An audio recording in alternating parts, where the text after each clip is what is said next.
Tetapi tadi disebut apa? Qalilan ma tashkurun kan? Okay. Supaya kamu bersyukur nikmat Allah yang besar ini. Tapi berapa ramai di antara kita sekarang ini yang memberikan apresiasi terhadap nikmat yang besar ini? How many of us? Kebanyakannya kita tidak menyadarinya. We don't realize it. Kan? Kebanyakan kita, kecuali mereka yang dirahmati oleh Allah. Maka itu Allah Maha mengetahui qalilan ma tashkurun. Tapi sedikit sekali di antara kamu yang selalu bersyukur pada Allah. Terlalu sedikit. Subhanak ya Karim. Orang yang berkualiti memang sedikit, tidak ramai. Dan juga perlu diketahui bahwa saya pernah katakan dahulu, kata para ulama saya menyampaikan, Allah tadi dalam dua ayat itu menyebut as-sama' al-absar al-afidah. Baik. Perhatikan di situ, ternyata Allah tidak menyebut al-udhun wal a'yun ataupun ain wal mukh. Al-udhunu maknanya telinga. Ini sebut telinga, al-udhunu. Kemudian ini mata, al-ainu. Al-ainu mata, a'yun pluralnya. Kemudian otak disebut mukhun, mim dan kha. Ternyata Allah tidak berfirman wa ja'ala lakumul udhunu wal a'yunu wal mukh, tidak. Kenapa begitu? Yang diberikan telinga dan mata oleh Allah tidak hanya manusia, termasuk binatang al-an'am. Jadi selalu dalam Al-Quran Allah subhanahu wa ta'ala ketika menempelak orang-orang yang tidak mensyukuri nikmat-nikmat tersebut, diumpamakan oleh Allah kal ad'am, macam binatang ternak, bahkan worse than binatang ternak. Kenapa?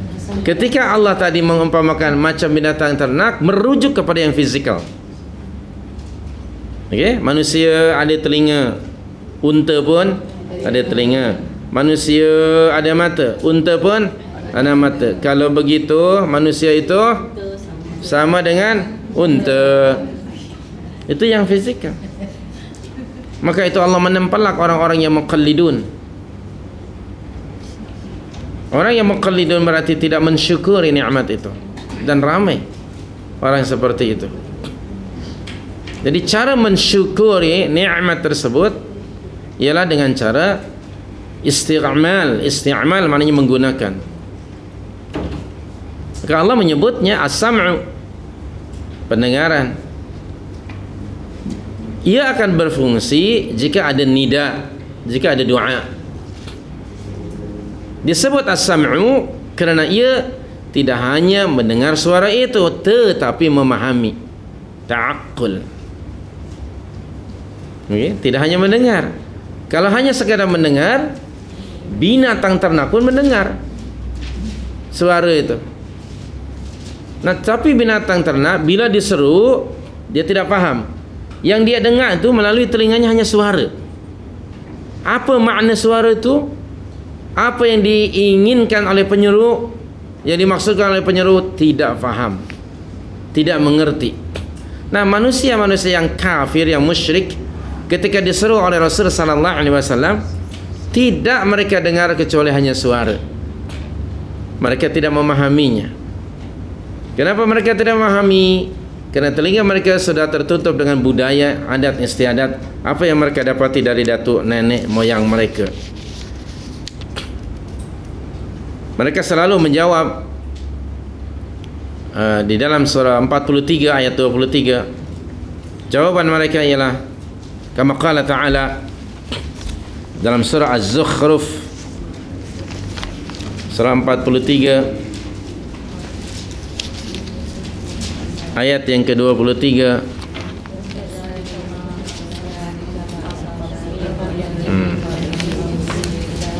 Jawaban mereka di tengah-tengah ayat, illa an qala mutrafuha inna wajadna aba'ana ala ummatin wa inna ala atharihim muqtadun.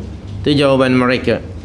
Yaitu kata mereka, sesungguhnya kami mendapati datuk nenek moyang kami menganut suatu agama dan sesungguhnya kami adalah pengikut jejak langkah mereka. Ini orang muqallidun. Inilah orang yang ditempelak, yang diselar oleh Allah. Inilah yang diumpamakan oleh Allah sebagai binatang. Inilah orang-orang yang disebut oleh Allah sebagai summun bukmun umyun. Di hujung ayat Al-Baqarah tadi ya. Fahum yakni la ya'qilun. Anda perhatikan di hujung Al-Baqarah tadi, fahum la ya'qilun. Tengok ya, dihubung kaitkan antara as-sam'u wal basar dengan akal. Tengok itu. Fahum la ya'qilun, fahum la yafhamun. Mereka tidak mengerti. La ya'qilun, akal itu. Mereka tidak mengerti, tidak memahami seruan itu. Jadi diumpamakan oleh Allah seperti binatang, bahkan lebih sesat dari binatang. Kerana binatang tidak dikenakan taklif, tidak dikenakan kewajiban oleh Allah. Okay? Hanya manusia dikenakan taklif. Maka jika ada manusia tidak menggunakan nikmat pendengaran, penglihatan dan akal bagi memahami seruan para rasul, bagi memahami tauhidillah, bagi memahami al-haq, maka mereka itu kal an'am, macam binatang ternak. Itulah orang-orang muqallidun. Jawaban mereka selalu sepanjang masa, sehingga hari ini, sehingga esok, sehingga akhir zaman. Inna wajadna aba'ana ala ummatin wa inna ala atharihim muqtadun. Sehingga hari ini dalam bahasa Melayunya apa? Lebih ke ada dalam bahasa kita. Okay. Kita sudah sebati, sudah jadi darah daging. Takkanlah salah, sudah berapa generasi perkara ini selalu dibuat.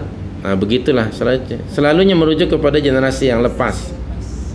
Ini menunjukkan mereka la yafqahun, la ya'qilun, la yata'allamun, tidak memahami, tidak mengerti. Selalu merujuk kepada orang lama dalam konteks akidah ya. Tapi dalam konteks sains dan teknologi, orang lama selalu kena bantai.